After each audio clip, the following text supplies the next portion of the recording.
ಉಗ್ರರಿಂದ ಕೂದಲೆಳೆ ಅಂತರದಲ್ಲಿ ಪಾರಾಗಿ ಬಂದ ಹಾಸನದ ಅತ್ರಿ ಪ್ರಭಾಕರ್. ರಾಜ್ಯದಲ್ಲಿ ಮುಂದುವರೆದ ಪಾಕ್ ವಿರುದ್ಧ ಪ್ರೊಟೆಸ್ಟ್. ಐಶ್ವರ್ಯ ವಂಚನೆ ಕೇಸ್ ಹಿಂದೆ ಬಿದ್ದ ಇಡಿಗೆ ಸಿಕ್ಕಿದೆಂಥ ಮಾಹಿತಿ ಎಲ್ಲವನ್ನ ನೋಡ್ತಾ ಹೋಗೋಣ. ಕರ್ನಾಟಕ ಟಾಪ್ 20ಯಲ್ಲಿ ಪಾಕಿಸ್ತಾನ ವಿರುದ್ಧ ಯುದ್ಧ ಬೇಡ ಎಂಬ ಸಿಎಂ ಸಿದ್ದರಾಮಯ್ಯ ಹೇಳಿಕೆಗೆ ರಾಜ್ಯದಲ್ಲಿ ವ್ಯಾಪಕ ಆಕ್ರೋಶ ವ್ಯಕ್ತವಾಗಿದೆ. ಸಿಎಂ ಸಿದ್ದರಾಮಯ್ಯ ಹೇಳಿಕೆ ಖಂಡಿಸಿ ಟ್ವೀಟ್ ಮಾಡಿರುವ ವಿಪಕ್ಷ ನಾಯಕ ಅಶೋಕ್, ಪಾಕಿಸ್ತಾನ ರತ್ನ ಸಿಎಂ ಸಿದ್ದರಾಮಯ್ಯನವರೇ, ತಮ್ಮ ಬಾಲಿಶ ಅಸಂಬದ್ಧ ಹೇಳಿಕೆಗಳಿಂದ ರಾತ್ರೋರಾತ್ರಿ ಪಾಕಿಸ್ತಾನದಲ್ಲಿ ವರ್ಲ್ಡ್ ಫೇಮಸ್ ಆಗಿದ್ದೀರಿ. ಮುಂದೆಂದಾದರೂ ತಾವು ಪಾಕಿಸ್ತಾನಕ್ಕೆ ಭೇಟಿ ಕೊಟ್ರೆ ತಮಗೆ ರಾಜಾತಿಥ್ಯ ಗ್ಯಾರಂಟಿ.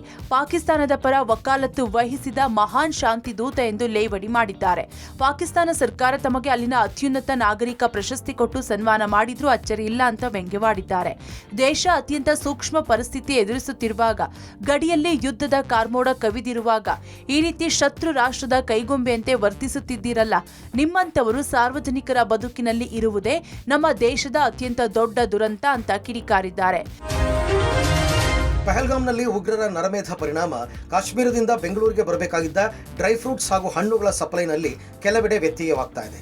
ಕಾಶ್ಮೀರ ಕೇವಲ ಪ್ರಕೃತಿ ಸೌಂದರ್ಯಕ್ಕೆ ಮಾತ್ರವಲ್ಲ, ಅಲ್ಲಿನ ಮಸಾಲೆ ಪದಾರ್ಥಗಳು ಡ್ರೈ ಫ್ರೂಟ್ಸ್ ಹಾಗೂ ಹಣ್ಣುಗಳಿಗೆ ಹೆಸರುವಾಸಿ.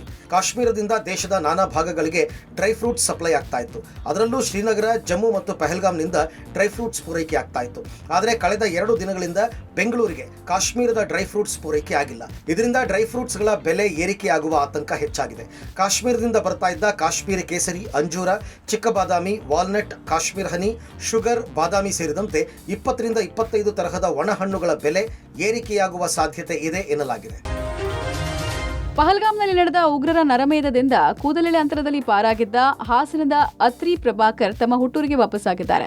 ಹಾಸನ ಜಿಲ್ಲೆ ಹೊಳೆನರಸೀಪುರ ಪಟ್ಟಣದ ನಿವಾಸಿ ಅತ್ರಿ ಪ್ರಭಾಕರ್ ಜಮ್ಮು ಕಾಶ್ಮೀರಕ್ಕೆ ಪ್ರವಾಸಕ್ಕೆ ಹೋಗಿದ್ರು. ಪಹಲ್ಗಾಮ್ನಲ್ಲಿ ಕೆಲ ಕಾಲ ಪ್ರವಾಸ ಮಾಡಿದ್ದ ಅತ್ರಿ ಪ್ರಭಾಕರ್ ಉಗ್ರರ ದಾಳಿಗೂ ಕೆಲವೇ ನಿಮಿಷಗಳ ಅಂತರದಲ್ಲಿ ಆ ಸ್ಥಳದಿಂದ ಹೊರಟಿದ್ರು.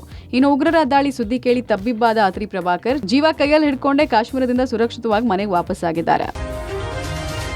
ಪಾಕಿಸ್ತಾನದ ಧ್ವಜದ ಪೋಸ್ಟರ್ಗಳನ್ನು ರಸ್ತೆ ಮೇಲೆ ಅಂಟಿಸಿ ಹಿಂದೂ ಸಂಘಟನೆ ಯುವಕರು ಆಕ್ರೋಶ ವ್ಯಕ್ತಪಡಿಸಿದ ಘಟನೆ ಬೀದರ್ನಲ್ಲೂ ಮುಂದುವರೆದಿದೆ. ಪಹಲ್ಗಾಮ್ನಲ್ಲಿ ಹಿಂದೂಗಳ ನರಮೇಧವನ್ನು ಖಂಡಿಸಿ ನಗರದ ಅಂಬೇಡ್ಕರ್ ವೃತ್ತದ ರಸ್ತೆ ಮೇಲೆ ಸಾಲಾಗಿ ಪಾಕ್ ಧ್ವಜದ ಪೋಸ್ಟರ್ಗಳನ್ನು ಅಂಟಿಸಿ ಆಕ್ರೋಶ ವ್ಯಕ್ತಪಡಿಸಿದ್ದಾರೆ. ಪಾಕಿಸ್ತಾನ ಧ್ವಜ ಕಾಲಡಿ ಇರಬೇಕು ಅಂತ ರಸ್ತೆಗೆ ಪೋಸ್ಟರ್ ಅಂಟಿಸಿದ್ದೀವಿ, ಇದು ಟ್ರೇಲರ್ ಅಷ್ಟೇ, ಪಿಕ್ಚರ್ ಅಭಿ ಬಾಕಿ ಹೇ ಅಂತ ಎಚ್ಚರಿಕೆ ಕೊಟ್ಟರು. ದೇಶಕ್ಕಾಗಿ ಪ್ರಾಣಾರ್ಪಣೆ ಮಾಡೋದಕ್ಕೆ ಸಿದ್ಧರಾಗ್ತೇವೆ ಅಂತ ನರಿಬುದ್ದಿ ಪಾಕಿಸ್ತಾನಕ್ಕೆ ಬೀದರ್ನ ಹಿಂದೂ ಯುವಕರು ಎಚ್ಚರಿಕೆ ಕೊಟ್ಟರು.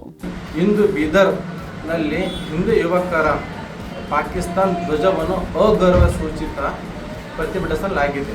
ಬರುವ ದಿನದಲ್ಲಿ ಇದರಿಂದ 1000 ಯುವಕರನ್ನು ತೆಗೆದುಕೊಂಡು ಯುವಕರನ್ನು ಜೊತೆ ದೇಶಕ್ಕಾಗಿ ಭದ್ರತೆಗಾಗಿ ಪ್ರಾಣ ತ್ಯಾಗಿಸಲು ಸಿದ್ಧರಾಗಿರುತ್ತೇವೆ. ಐಶ್ವರ್ಯ ಗೌಡ ವಂಚನೆ ಪ್ರಕರಣ ಬೆನ್ನು ಬಿದ್ದಿರುವ ಇಡಿ ಅಧಿಕಾರಿಗಳಿಗೆ ಸ್ಫೋಟಕ ವಿಚಾರಗಳು ಬೆಳಕಿಗೆ ಬರ್ತಾ ಇವೆ. ವಿನಯ್ ಕುಲಕರ್ಣಿ ಹಾಗೂ ಐಶ್ವರ್ಯ ಗೌಡ ನಂಟಿನ ರಹಸ್ಯಗಳು ಒಂದೊಂದೇ ಬಯಲಾಗ್ತಾ ಇದೆ. ಯೋಗೇಶ್ ಗೌಡ ಹತ್ಯೆ ಕೇಸ್ನಲ್ಲಿ ಮಾಜಿ ಸಚಿವನಿಗೆ ಸಹಾಯ ಮಾಡಿದ್ದ ಐಶ್ವರ್ಯ ಗೌಡ ವಿನಯ್ ಕುಲಕರ್ಣಿ ಬಳಿ ಬರೋಬ್ಬರಿ 24 ಕೋಟಿ ಸಾಲ ಪಡೆದು ದಿನಕ್ಕೆ 24 ಲಕ್ಷ ಬಡ್ಡಿ ಕೊಡ್ತೀನಿ ಅಂತ ತಿಳಿಸಿದ್ದರ ಬಗ್ಗೆ ತನಿಖೆಯಲ್ಲಿ ತಿಳಿದು ಬಂದಿದೆ. ಐಶ್ವರ್ಯಗೆ ಕೊಟ್ಟ 24 ಕೋಟಿ ಹಣಕ್ಕೆ ತನ್ನ ಸ್ನೇಹಿತನ ಹೆಸರಿನಲ್ಲಿ ಅಗ್ರಿಮೆಂಟ್ ಮಾಡಿಸಿದ್ರು ಎನ್ನಲಾಗಿದೆ. ಯೋಗೇಶ್ ಗೌಡ ಕೊಲೆ ಪ್ರಕರಣವನ್ನ ಮಾಫಿ ಸಾಕ್ಷ್ಯವನ್ನಾಗಿ ಟ್ರ್ಯಾಪ್ ಮಾಡುವಂತೆ ಐಶ್ವರ್ಯಗೆ ಟಾಸ್ಕ್ ನೀಡಿದ್ದ ಬಗ್ಗೆ ಕೂಡ ತಿಳಿದು ಬಂದಿದೆ. ಪ್ರಕರಣದ ಮಾಫಿ ಸಾಕ್ಷಿ ಬಸವರಾಜ ಮುತ್ತಗಿಯನ್ನ ಟ್ರ್ಯಾಪ್ ಮಾಡಿ ಆಮಿಷ ಒಡ್ಡಿ ಆಡಿಯೋ ರೆಕಾರ್ಡ್ ಮಾಡಿಕೊಂಡಿದ್ಲು ಎನ್ನಲಾಗಿದೆ. ಇದನ್ನೇ ಹೈಕೋರ್ಟ್ಗೆ ನೀಡಿ ಮಾಫಿ ಸಾಕ್ಷಿ ರದ್ದು ಮಾಡಲು ಐಶ್ವರ್ಯ ಮುಂದಾಗಿದ್ದರು ಅನ್ನೋದು ಬೆಳಕಿಗೆ ಬಂದಿದೆ. ಬೆಳಗಾವಿಯಲ್ಲಿ ಅಪಾರ್ಟ್ಮೆಂಟ್ನಲ್ಲಿ ಮಹಿಳೆ ಕೊಲೆ ಪ್ರಕರಣ ಭೇದಿಸುವಲ್ಲಿ ಬೆಳಗಾವಿ ಪೊಲೀಸರು ಯಶಸ್ವಿಯಾಗಿದ್ದು, ಪ್ರಕರಣ ಸಂಬಂಧ ಅಪ್ರಾಪ್ತ ಸೇರಿ 3 ಅರೆಸ್ಟ್ ಮಾಡಿ ಜೈಲಿಗಟ್ಟಲಾಗಿದೆ. ಏಪ್ರಿಲ್ 22ನೇ ತಾರೀಕು ಬೆಳಗಾವಿಯ ಗಣೇಶಪುರದ ಅಪಾರ್ಟ್ಮೆಂಟ್ನಲ್ಲಿ ಅಂಜನಾ ದಡ್ಡಿಕರ್ ಎಂಬ ಮಹಿಳೆಯ ಕೊಲೆ ಆಗಿತ್ತು. ಪ್ರಕರಣ ದಾಖಲಿಸಿಕೊಂಡ ಕ್ಯಾಂಪ್ ಠಾಣೆಯ ಪೊಲೀಸರು ತನಿಖೆಗಿಳಿದ್ರು. ಅಂಜನಾ ಕೊಟ್ಟ 15,000 ರೂಪಾಯಿ ಸಾಲ ವಾಪಸ್ ಕಳಿದ್ದಕ್ಕೆ ಗಲಾಟೆಯಾಗಿದೆ. ಈ ವೇಳೆ ಜ್ಯೋತಿ ಕತ್ತು ಹಿಡಿದು ತಳ್ಳಿದಾಗ ಅಂಜನಾ ತಲೆಗೆ ಪೆಟ್ಟಾಗಿ ಸಾವನ್ನಪ್ಪಿದ್ದಾರೆ. ಅಂಜನಾ ಸಾವಾಗ್ತಾ ಇದ್ದ ಹಾಗೆ ಕೊಲೆ ರಹಸ್ಯ ಬಚ್ಚಿಡೋದಕ್ಕೆ ಮಾಸ್ಟರ್ ಪ್ಲಾನ್ ಮಾಡಿ ಯಾರಿಗೂ ಗೊತ್ತಾಗದ ಹಾಗೆ ಒಬ್ಬೊಬ್ಬರಾಗಿ ಅಪಾರ್ಟ್ಮೆಂಟ್ನಿಂದ ಎಸ್ಕೇಪ್ ಆಗಿದ್ರು. ಸಿಸಿಟಿವಿ ಟೆಕ್ನಿಕಲ್ ಸಾಕ್ಷಿಗಳು ಕೊಟ್ಟ ಸುಳಿವಿನ ಆಧಾರದ ಮೇಲೆ ಕ್ಯಾಂಪ್ ನಿವಾಸಿಗಳಾದ ಜ್ಯೋತಿ ಬಾಂದೇಕರ್, ಸುಹಾನಿ ಬಾಂದೇಕರ್ ಅರೆಸ್ಟ್ ಮಾಡಲಾಗಿದೆ. ಕೊಲೆಗೆ ಸಾಥ್ ಕೊಟ್ಟಿದ್ದ ಜ್ಯೋತಿಯ ಅಪ್ರಾಪ್ತ ಪುತ್ರ ಕೂಡ ಅರೆಸ್ಟ್ ಆಗಿದ್ದಾನೆ. ರಾಜ್ಯದ ವಿವಿಧೆಡೆ ಮಳೆಯ ಅಬ್ಬರ ಜೋರಾಗಿದೆ. ಬಳ್ಳಾರಿ ಜಿಲ್ಲೆಯಲ್ಲಿ ಆಲಿಕಲ್ಲು ಮಳೆಯಾಗಿದೆ. ಪರಿಣಾಮ ಕಂಪ್ಲಿ ತಾಲೂಕು ವ್ಯಾಪ್ತಿಯ 150 ಎಕರೆಗೂ ಅಧಿಕ ಬೆಳೆ ನಾಶವಾಗಿದ್ದು ಅನ್ನದಾತರ ಬದುಕನ್ನು ಕಸಿದುಕೊಂಡಿದೆ. ಇತ್ತ ವಿಜಯನಗರ ಜಿಲ್ಲೆಯಾದ್ಯಂತ ಭರ್ಜರಿ ಮಳೆಯಾಗಿದೆ. ಹೂವಿನಹಡಗಲಿ ತಾಲೂಕಿನ ತುಂಬಿನಕೇರಿ ತಾಂಡಾದಲ್ಲಿ ಸಿಡಿಲಿಗೆ ಎತ್ತು ಸಾವಿಗೀಡಾಗಿದೆ. ಇನ್ನು ಭಾರೀ ಗಾಳಿ ಮಳೆಗೆ ಉಪನಾಯಕನಹಳ್ಳಿ ಗ್ರಾಮದ ಲಕ್ಷ್ಮೀ ಪೌಲ್ಟ್ರಿ ಫಾರಂ ಬಳಿ ರಸ್ತೆಗೆ ಮರಗಳು ಉರುಳಿ ಬಿದ್ದಿವೆ. ಹಾಸನದಲ್ಲೂ ಮಳೆಯ ಅಬ್ಬರ ಜೋರಾಗಿದ್ದು ತಗರೆ ಗ್ರಾಮದ ಶಾಲೆಯ ಮೇಲ್ಛಾವಣಿ ಹಾರಿ ಹೋಗಿದೆ.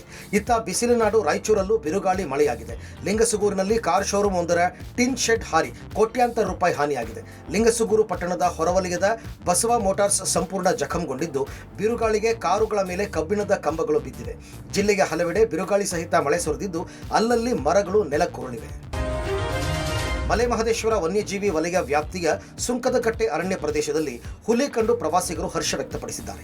ಕಳೆದ ತಿಂಗಳು ಹನೂರು ಬಫರ್ ವಲಯ ವ್ಯಾಪ್ತಿಯಲ್ಲಿ ಸುಮಾರು 10ಕ್ಕೂ ಹೆಚ್ಚು ಕಡೆ ಕಾಡ್ಗಿಚ್ಚು ಕಾಣಿಸಿಕೊಂಡು ಒಣಹುಲ್ಲು ಹಾಗೂ ಸಣ್ಣ ಪುಟ್ಟ ಮರಗಳು ಬೆಂಕಿಗೆ ಆಹುತಿಯಾಗ್ತಿತ್ತು. ತದನಂತರ 3-4 ದಿನಗಳ ಕಾಲ ಸತತವಾಗಿ ಬಿದ್ದ ಮಳೆಗೆ ಅರಣ್ಯವು ಹಚ್ಚ ಹಸಿರಿನಿಂದ ಕೂಡಿದ್ದು ಕೆರೆಗಳಲ್ಲಿ ನೀರು ಸಂಗ್ರಹವಾಗಿದೆ. ಇದೀಗ ಅರಣ್ಯ ಪ್ರದೇಶವು ಹಚ್ಚ ಹಸಿರಿನಿಂದ ಕಂಗೊಳಿಸ್ತಾ ಇರೋದ್ರಿಂದ ಸಫಾರಿಗೆ ತೆರಳುವ ವನ್ಯಪ್ರಿಯರಿಗೆ ಒಂದಲ್ಲ ಒಂದು ಪ್ರಾಣಿಗಳು ಕಾಣ ಸಿಗ್ತಾ ಇದೆ. ಪ್ರವಾಸಿಗರು ಕ್ಯಾಮೆರಾದಲ್ಲಿ ವಿಡಿಯೋ ಸೆರೆ ಹಿಡಿದು ಸಾಮಾಜಿಕ ಜಾಲತಾಣದಲ್ಲಿ ಹರಿಬಿಟ್ಟಿದ್ದಾರೆ.